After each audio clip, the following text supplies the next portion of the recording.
की सेवा कीजिए, माता पिता का नाम मानिए, सुबह उठकर माता पिता को प्रणाम कीजिए, माता पिता से आशीर्वाद लीजिए। प्रथम गुरु माता पिता है, रज रज का सुई दाता। दोसर गुरु है मन की धाय, गर्भवास की बंद छोड़े। तीसर गुरु जिन धरिया नामा, ले ले नाम पुकारे गामा। चौथे गुरु जिन शिक्षा दिन्हा, जगत व्यवहार सवे तब चिन्हा। पंचम गुरु जिन वैष्णव किन्हा, राम नाम का सुमिरन दिन्हा। छठे गुरु जिन भरम कर तोरा, दुविधा मिटे एक से जोड़ा। सातम गुरु जिन सत सत लखाया, जहां का तत् सो तहां पहुंचाया। कबीर सात गुरु संसार में, सेवक सब संसार। सतगुरु सोई जानिए, जो भवजन उतारे पार।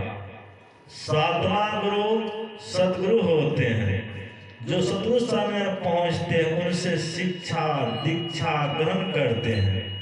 शिक्षा दीक्षा ग्रहण कर साधना करते हैं, साधना में परिपक्व होते हैं, तो ये आवागमन से जन्म मरण से दाखिले छूट जाते हैं। गोरख बाबा के वचन में आया है, सब धातु का कया केंद्रा, तामाही जुगति बिन सुआ। सदगुरु मिले तब उबरे बाबू, नहीं तो कर हुआ। यह शरीर 7 धातुओं के मिलाप रूप से बना है। रस, रक्त, मांस, मेद, मज्जा, अस्थि और बीज। 7 धातुओं का मिलाप रूप यह शरीर एक पिंजरे के समान है। इस शरीर पिंजरे में जिसुआ कैद है। कब से कैद है? तो एक फकीर ने कहा, इस मुश्किल में अद्भुत मूसा, जब से यह सृष्टि हुई है तभी से घुसा। इस शरीर को मुश्किल कहा गया है। जिस तरह से मुश्किल में मूसा फंस जाता है, दरवाजा बंद हो जाता है, निकलने का रास्ता नहीं मिलता है, उसी वक्त फरफराते रहता है, उस तरह से यह शरीर मुश्किल है। और शरीर मुश्किल में जिन मूसा फंस गया है, घुस गया है। कब से फंसा है? तो जब से संसार बना है, जब से सृष्टि हुई है, तब से घुसा है। आप कहेंगे कि यह शरीर तो हाल का ही है, कुछ वर्षों का है, 40-50 वर्षों का है, 60-70 वर्षों का है, 80-90 वर्षों का है। तो जब से संसार बना है, तब से इस शरीर मुश्किल में जिरमुसा कैसे फंसा है? तो यह शरीर कुछ वर्षों का है। एक ही शरीर नहीं है, 5 शरीर है। स्थूल, सूक्ष्म, कारण, महाकारण और कैवल्य। साधारण मौत में एक शरीर छूटता है। स्थूल शरीर, हाड़ चाम का शरीर मरता है, और 4 शरीर आत्मा के साथ ही रहता है। तो स्थूल शरीर को छोड़कर 4 शरीर को लेकर आत्मा निकल जाती है, और अंत समय में जिस तरह की भावना मन में रहती है, जिस तरह का ख्याल लगा रहता है, उस ख्याल उस तरह का अगला जन्म हो जाता है। दिवसान समय चिते यदि भावित तदे भवे जीवित देव जन्म कारणम। देह त्याग के समय जैसी भावना मन में रहती है, वही जन्म का कारण। तो गुरु से दीक्षा लेंगे, और दीक्षा लेकर जीवन काल में सभी शरीरों को छोड़ देंगे, केवल दशा प्राप्त कर लेंगे, तो केवल मुक्ति मिल जाएगी। तब जीवन मुक्त हो जाएंगे, जन्म मरण के दुख से छूट जाएंगे। जीवन मुक्त सो मुक्ता हो, जब लगी जीवन मुक्ता नाही, तब लगी दुख सुख भुगता हो। साधो भाई जीवत ही करो आशा, जीवत समझे जीवत बूझे जीवत मुक्ति निवासा। जियत कर्म की फांस न काटी मुझे मुक्ति की आशा। तन छूटे जी मिलन कहत है सो सब झूठी आशा। अबहु मिला सो तबहु मिलेगा नहीं तो जमपुर वासा। साधो भाई जीवत ही करो आशा। जीवन काल की मुक्ति असली मुक्ति है। संत महापुरुषों को जीवन काल मुक्ति मान्य है। तो जीवन काल की मुक्ति तब मिलेगी जब जीवन काल में आप सभी जड़ आवरण से रहित हो जाएंगे। चेतन मंडल में जो केवल मंडल है उसमें आप चले जाएंगे तो आपकी अपनी इच्छा हो जाएगी कि हम संसार में आवे और परमात्मा मिल जाए। निज इच्छा निर्मित तनु माया गुण गोपाल। आप माया से त्रिगुण से परे चले जाएंगे। एक साधु बाबा थे, वे भिक्षाटन करते थे। जिसके द्वार पर जाते थे तो कहा करते थे कि राम राम कहिए भवसागर तरिए। एक धनवान व्यक्ति के द्वार पर एक पिंजरा में एक पालतू सुगा कैद था।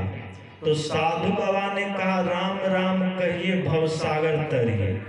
अब पिंजरा में जो सुगा था उसने कहा राम राम कहिए लोहे के प्रेम परिए।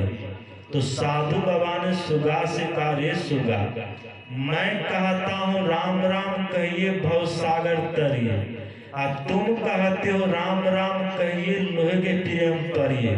इस तरह से क्यों कहते हो बतलाओ। तो सुगा ने कहा साधु बाबा, आप किसी के मुंह से सुने होंगे कि राम राम कहने से भवसागर से पार हो जाते हैं। आप किसी किताब में पढ़े होंगे कि राम राम कहने से भवसागर से पार हो जाते हैं। आप तो सुनी सुनाई बात कहते हैं, पढ़ी हुई बात कहते हैं, और मैं अनुभव की बात कहता हूँ। देखिए हमारे सगे संबंधी हैं, चाचा भतीजा हैं, जो राम राम नहीं कहते हैं और स्वच्छ काश में विचरण करते हैं। जहाँ जाने का मन होता जाते हैं, जो खाने का मन होता खाते हैं। मैं ही गवागा सुगा हूँ जो फिरा बैठकर राम राम जपता हूँ और लोग के प्रेम बंद हूँ। इसलिए आज से आप यह कहना भूल जाइए कि राम राम कहिए भवसागर तरिए। आज से कहिए कि राम राम कहिए लोग प्रेम परिए। तो साधु बाबा ने सुगा से कहा रे सुगा, तुम मुझे ज्ञान देते हो, उपदेश देते हो, अरे युक्ति जाने तो सहजे तरिए। तुम राम का नाम लेते हो, युक्ति जानकर नहीं लेते हो, इसलिए पिंजरे में बंद हो। युक्ति जानकर नाम लोगे तो पिंजरे से निकल जाओगे। सुगा ने साधु बाबा से कहा साधु बाबा, आप ही युक्ति बतला दीजिए, आप ही गुरु दीक्षा दे दीजिए। तो साधु बाबा सुगा को भयभीत बतला दिया। सुगा पिंजरा में आसन लगाकर बैठ गया। आंख बंद कर वह नियमित रूप से जप ध्यान करने लग गया। इतना मन से जप ध्यान किया कि सुगा को समाधि लग गई। जिस समय सुगा समाधि में लीन था उस समय मालिक कटोरा में दूध भात लेकर पहुंच गए सुगा खिलाने के लिए। पहले मालिक पहुंचते थे सुगा के पास तो सुगा एकटक से मालिक की ओर देखने लगता था। उस समय नहीं दिख रहा था तो मालिक के मन में हो गया कि सुगा आज क्यों नहीं दिख रहा है। तो मालिक सुगा पास पहुंचकर उसके नाक के पास उंगली दिया, देखा सांस बंद है। नारी छुआ, देखा नारी बंद है। सुगा को पिंजरा में ऐसे धकल दिया, सुगा पिंजरा में लुढ़क गया। मालिक ने सोचा सुगा मर गया, पिंजरा का फाटक खोल दिया और सुगा को पिंजरा से बाहर निकालकर फेंक दिया। सुगा फिर से आकाश में उड़ गया। तो युक्ति जाने तो सहजे तरे। आप राम का नाम लेते हैं, आप कृष्ण का नाम लेते हैं, आप गुरु का नाम लेते हैं, युक्ति जानकर नहीं लेते हैं तो लाभ नहीं होगा, लाभ से वंचित रहेंगे। तो आप किसी का भी नाम लीजिए तो युक्ति जान कर लीजिए। युक्ति जानकर नाम लेंगे तो भव सागर से पार हो जाएंगे। कहा गया है बिनु गुरु, जब तक गुरु से दीक्षा नहीं लेंगे तो भव सागर से पार नहीं होंगे। भव सागर से पार कराने के लिए गुरु कर्णधार हैं, गुरु ही भव सागर से पार कराने वाले हैं, इसलिए गुरु अवश्य कीजिए।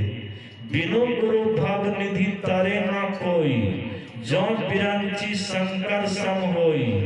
आप शंकर के समान हो जाइए, ब्रह्मा समान हो जाइए।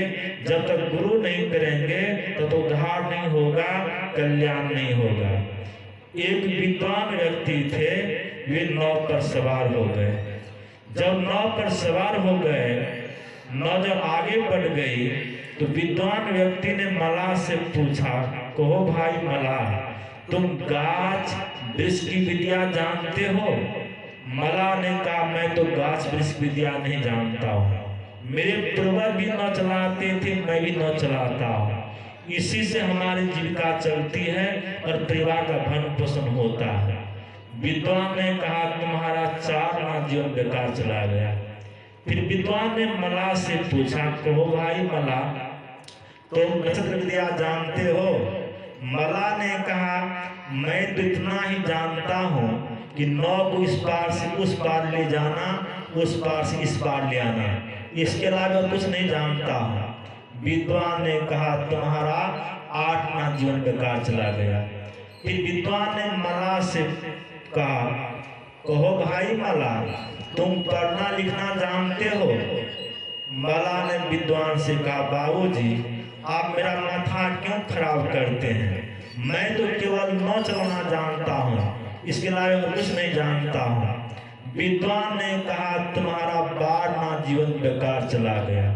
संयोग से नाव जाकर एक चट्टान में टकरा गई। नाव का तख्ता उखड़ गया और नाव में पानी आने लग गया। और मलाह कहते हैं विद्वान से, बाबूजी आप तो संसार भर की विद्या जानते हैं, पढ़े 6 शास्त्र को 18 पुराण पढ़े, वेद उपवेद आदि मंत्र को जाना है, गीता रामायण श्रुति स्मृति पढ़े, सांख्य न्याय दर्शन आदि भी जाना है बनाना है छठ चपाई को, जाना है राग भैरवी का गाना है।